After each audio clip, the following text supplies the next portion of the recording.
Hello there. I am still on a bit of an Apple II kick, and especially as I continue to learn how to use the machine and get more comfortable with it, it's just such a good, simple computer. I'm really liking it. So when I had DJ Dowie from Overland Park, Kansas, reach out to send this package, I knew I had to keep the Apple II train going because what they wanted to send was this, an A2DVI. This is an Apple II HDMI video card. Today we're going to install it in that thing and check it out.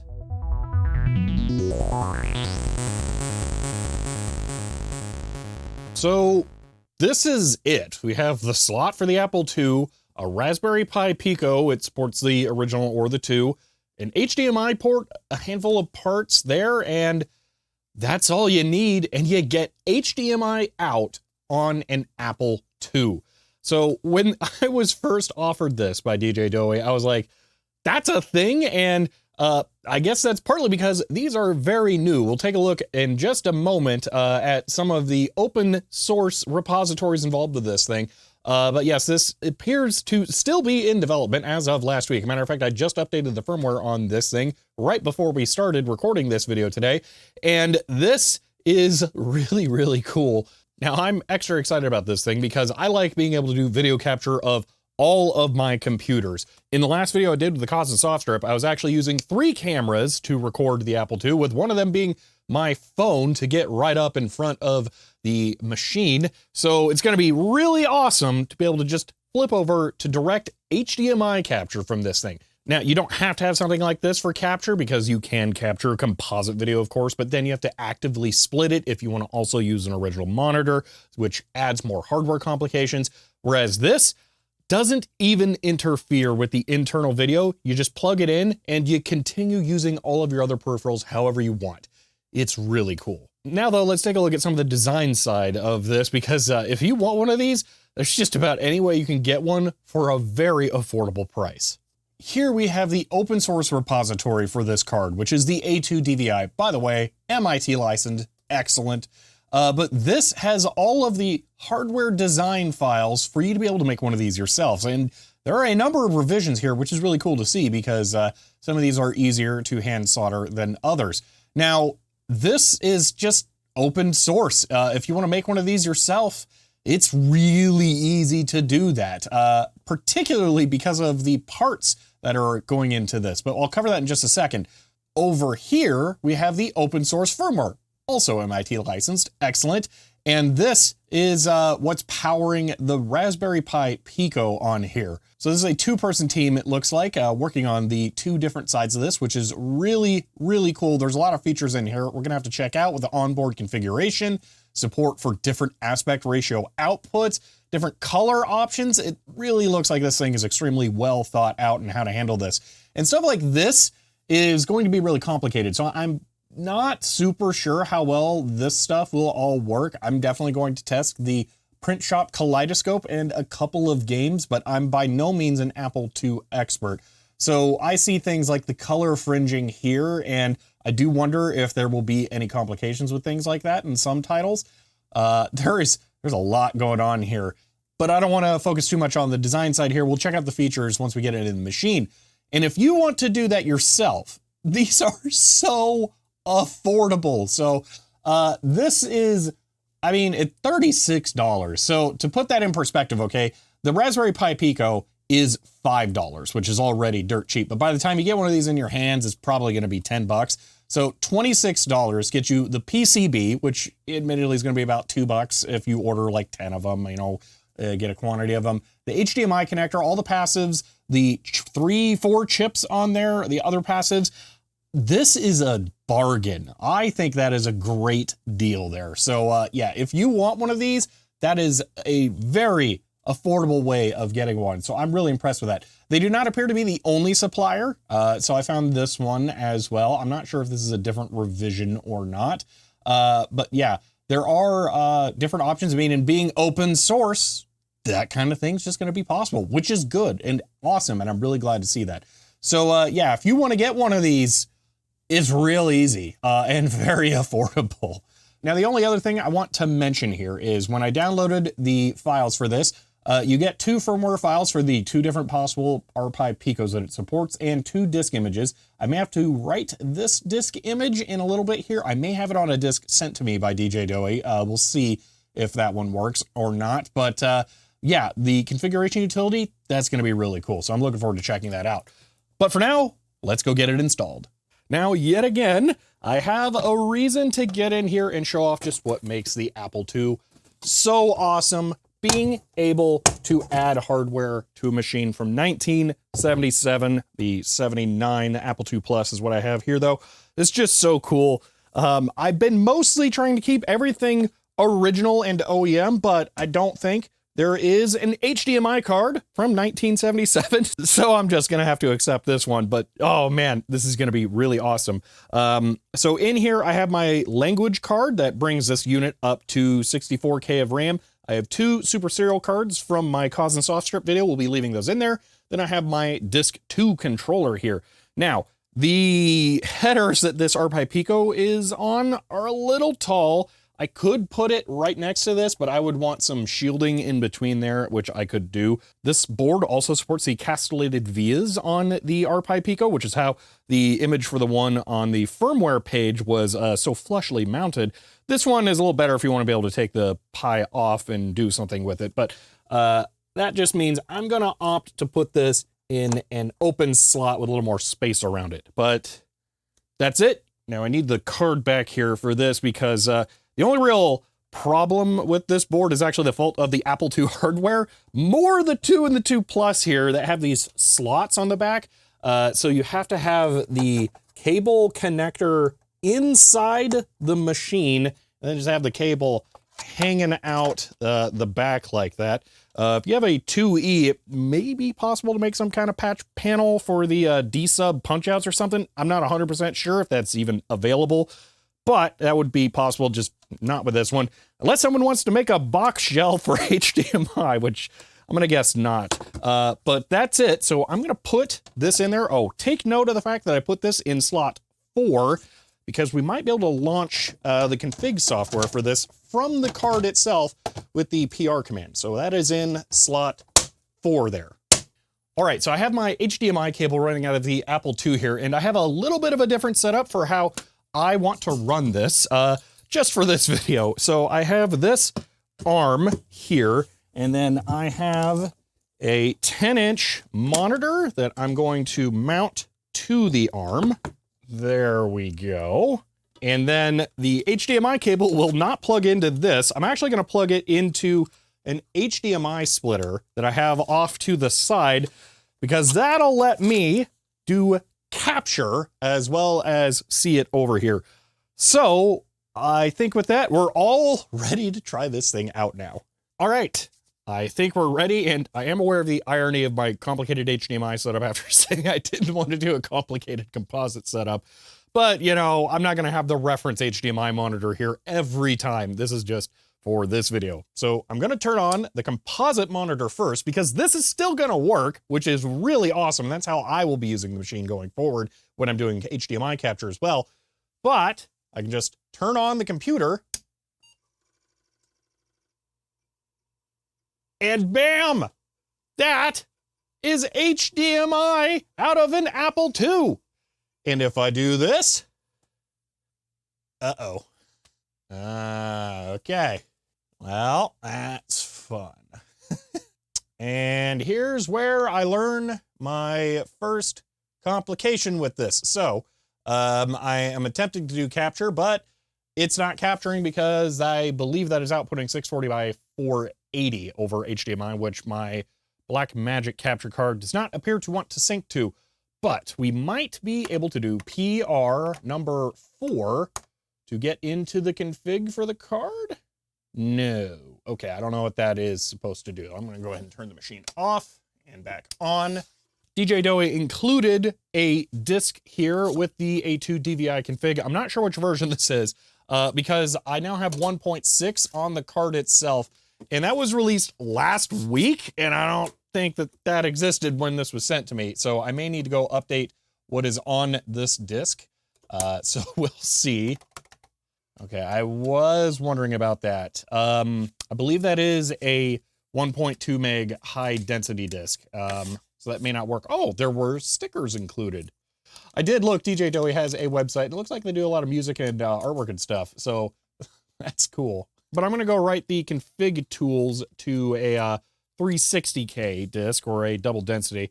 And we'll see if that will read on here. Here's that flat castellated assembly method I was telling you about. But I'm going to go ahead and walk you through how you can make the configuration disk as well here. So you'll need to go to the releases and then download this file here. I already have it right here. I'm going to go ahead and extract this. And here we have our file. So this is a DSK file, and I'm going to use Flux Engine GUI to write this. Now, just to test, I'm going to pick this file out, and then I can browse it to see what we have going on there. Awesome. And with that confirmed, I can just go ahead and write this. And there we go. I should have one config disk now. All right, I am putting DOS 3.3 back in here so we can fire this thing up, but I'm going to put the disk that I just made right here as I turn on the monitor just to talk about something that I get a lot of comments about. A lot of people get real twitchy about me putting disks on top of this monitor like this, and I want to let you know that's not even slightly a concern. For one, this thing is a shielded metal case monitor. Nothing's getting through that. So CRTs are technically electromagnetic, but it's very, very weak, which is why you're able to disturb it with something just being right in front of the tube. So it's not going to be strong enough to be able to influence something like this. I am really not concerned about that. It's such a weak device that there's a reason you have to get shielded speakers to use next to a CRT, because it's a lot more likely to be influenced by something else. So I have zero concerns about putting this disc on top of that when it's monochrome. Now, when it's color, it's a little different because of the degauss coil that's around the tube. You don't want a floppy disk near a CRT when it runs the degauss. Monochrome CRTs do not have a color mask inside to get gaussed that would need degauss, so all monochrome monitors are going to be safe. So long story short, you can stop leaving comments about me putting discs on here because absolutely nothing is going to happen to them. Anyway, let's go ahead and run the configuration utility now, so we can see if I can make this output 720 by 480 to maybe make my capture card happy. Alrighty, so this has a hello, so I'm actually wondering if maybe I could just boot it. Why, yes, indeed, I can. My card is in slot 4. No card in slot 4. Wait, what? Hold on. Look at your A2DVI screen. I'm a little confused. Is there a reason it doesn't support Apple II Plus? All right, so if I do that, now I still don't get capture. Okay, I have a silver bullet for this, but give me one moment. All right, after a minor change, boom! HDMI capture from an Apple II. So I'm slightly cheating here because I'm running this through an external scaler before I put it into my Blackmagic capture card. This is the fault of the Blackmagic capture card because it only wants to do broadcast television resolutions. So a less restrictive capture card would probably actually work a little better with this thing. But at least with this setup, I can make this work. Now, keep in mind that I am running this through a scaler to make this work, and I did not tune the resolution to be optimal, and I don't know that I can because it's 480 pixels tall, 1080p, so it'd be 960. Yeah, I'm gonna have to like double window this thing. Yeah, it'd be a little weird. I'm gonna have to mess with that. And that's not trivial. But for now, we can at least look at the configuration menu here. So this is what I was changing. This switches between 640 by 480 and 720 by 480, and in the video capture really doesn't make a whole lot of difference. On the actual monitor, it is the difference between letterboxing or not, essentially. So 640 ends up being stretched on a widescreen panel. Now over here on the CRT, I'm a little weirded out by the fact it says no A2DVI card in slot 4 when It's very clearly showing up right here on my reference monitor.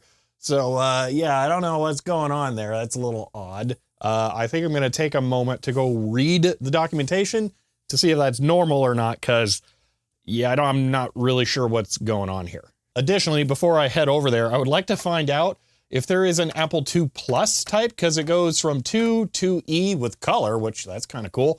And then all these other ones, I'm not seeing just 2 Plus, and I don't know what the difference is. If I should pick 2E on a 2 Plus. I mean, they know 2 Plus is a thing, because I can see right here, VidX 80 call mode, which is for 2 Plus. So yeah, I'm not 100% sure what's going on. Let me go do some research and I'll be right back. After poking around options and trying to look at stuff, I really don't know what I should pick for a 2 Plus. So here's what I'm gonna do. I'm gonna do 2E, and I'm going to kind of hope for the best. If I attempt to disable video 7, which appears to be a 2E feature, it makes it monochrome, and I don't want that. We're gonna test, well, I mean, we can press a test button for 1 and we can see color and 80 column there, so that's working. It still weirded me out that that's independent video of the CRT, but that is how it should work. It should be snooping the bus for the Apple II and then like generating its own thing, and that's just running in the card's firmware, I presume. I'm not 100% sure. But anyway, I think that's correct. Also, I'd like to point out here, this is a kind of cool thing that they talked about that I can appreciate here. So if we go to 6, we can choose different colors. So if we run the test here, the palettes are different on there, depending on which one you run, which is kind of cool to see. So I appreciate that. We're gonna go with the improved one, which looks kind of PC-like to me, if anything. But you know, it's 2G apparently and 2E. I have no idea. This is beyond my understanding for Apple II hardware. Additionally, there's scan lines enabled or disabled, and the analog filtering enabled or disabled. I'm going to disable that for video capture purposes because I feel like that's a bad idea to bake into the video. But for the next test at least, which I'm gonna run the Print Shop's Kaleidoscope here, I will run it in both ways so that you can compare it in at least one example here. So I will do one more with the scan lines, but I think for my purposes, it makes sense to not bake those in. So I am going to save this to the flash. I think worst case, I could just reflash the firmware if this does not work. So I can now press escape, and I think that's it. Okay, I think we're good. Now these are synced again, so maybe that's it. All right, I am going to pop this configuration disk out. I'm gonna put my Print Shop disk in here now, and we're gonna try this out. All right, definitely seeing color in the HDMI capture. Oh, this is, oh man, this is cool. Okay, yeah, this rocks. This is super awesome. Oh man. So this is the best of both worlds. I mentioned in the video I think I did with the printing on the Apple II that the RF monitor that I was using for color over here looked terrible. And it's really awesome that now I get to see it in color and it just looks good. Oh man, I'm excited. Okay, let's run the Kaleidoscope because I really want to see this. Oh, it's still so good. It is endlessly impressive to me, but let me go ahead and pop in the config tool now, and I'll switch this over to scan lines with the analog filtering so you can see what that looks like. All right, now for giggles here, I did not save this to flash, so I'm gonna try just restarting the machine after this to see if scan lines are disabled. That would be a nice feature to be able to just enable it temporarily and then go back to what I want for different purposes. It still looks awesome, but it doesn't look really significantly different to me. This may not be doing any color fringing nonsense. I would actually take advantage of that. So it may not matter here, but yeah, I'm gonna go back to not having scan lines enabled, and let's go ahead and test that by just shutting the machine off and then turning it back on. No scan lines, that's excellent. Now I'm gonna take my phone and get way up in this thing's business because I wanna talk about scan lines versus not scan lines for a moment. So if I get way up on this monitor, and let's say I turn the exposure down a little bit, there are scan lines there technically, but they're not super prominent. And that's part of why I don't really like them. I mean, they're a little more obvious on the copyright thing there. But when you're farther back, they're really not that noticeable. So I find the effect a little overpronounced usually when it's added to a digital video source, because they usually do it by interleaving every other line. It's color black, which decreases the brightness too much. You can see on there from that short clip that it's definitely not like 50% off. The scan lines are meant to be as close together as possible, not every other line. So I generally don't like those implementations anyway, but for video capture purposes, I don't think it makes sense to leave that enabled. So this thing is 100% working with the A2DVI. That is so awesome to have this kind of stuff set up. But I think I want to try out some different programs. Now, when I first got the Apple II Plus, I dug through this because I got a bunch of software here and I wasn't really able to utilize it because I just straight up did not know how to use my Apple II. I know a lot more now, and I want to experience some different programs on here. So let's just see if I can get a different game to run on here that hopefully does not need a game controller, and see if we can play something on this. Oh, that worked. All right, we got our first game. Oh, that's so cool.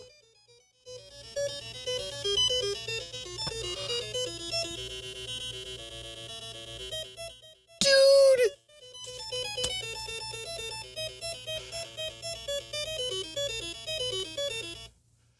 Oh my gosh. Oh no, does it need a joystick? Oh my gosh, it's a cracked game. Maybe it doesn't need it. Oh man, dude, this is awful in monochrome. Having the color card over there, oh, that really helps. Dude, it has an attract mode. I don't even have to play. This looks so good. I'm gonna be honest, I didn't actually realize this thing had a speaker in it either. I don't think I can play because I don't have a joystick, but let's find out. Well, okay. You know what? I'm gonna flip over the disc one more time and see if Goonies just boots. Maybe it's not a file system disc. I think this was something people were yelling at me to try last time. Yeah, it looks like it. Okay. Can you get a joystick card for a 2 Plus? Cause like I need one. This is Conan, and it lists controls on the disc itself. And because I live in the future and am a fancy spaceman, I'm going to take a picture of that and just put it right there. All right. Let's see if we can make this work. Dude, it looks so good in color. Oh my gosh. All right, here we go. No way it's gonna work. No way. Oh! Okay, I do think I got this working. Oh. Oh, the controls are weird. Okay. Do I have to jump? Ah, okay. Oh, there goes the phone. Nope, nope, nope. Yeah, yeah. Okay, the bird got me. Stop, turn, stop. Okay, I'm ready. It's a bat. And, yes! Wow. Okay, this game might be good. Hopefully fall damage isn't a thing. Okay, it's not. Wait, what did I just pick up? Oh, wait, I'm gonna guess that's like a gate. And then I needed the key to get through there, so I would have just been stuck if I hadn't picked that up. Can I go in water? Nope, I drown in a puddle, got it. You know, are there lives? Oh yeah, I see men too, okay. No! Ugh. Wait, it still says 2. Oh, I'm gonna guess it was cracked and hacked to be winnable. Okay, you know what? I like the cracked Apple II games. I mean, other than you know, like the keygen music at the beginning is like, okay, I mean, it's a little obnoxious in some ways, but if they're going to make the game like actually playable, that's different. I like that. Okay, fast jump.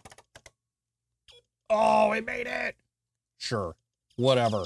I'll take it. As far as I'm concerned, that's beating the game. I am not dealing with the scorpion and the, what is that, a praying mantis on the top? No, thank you. Wait, these are going to be game controller based, aren't they?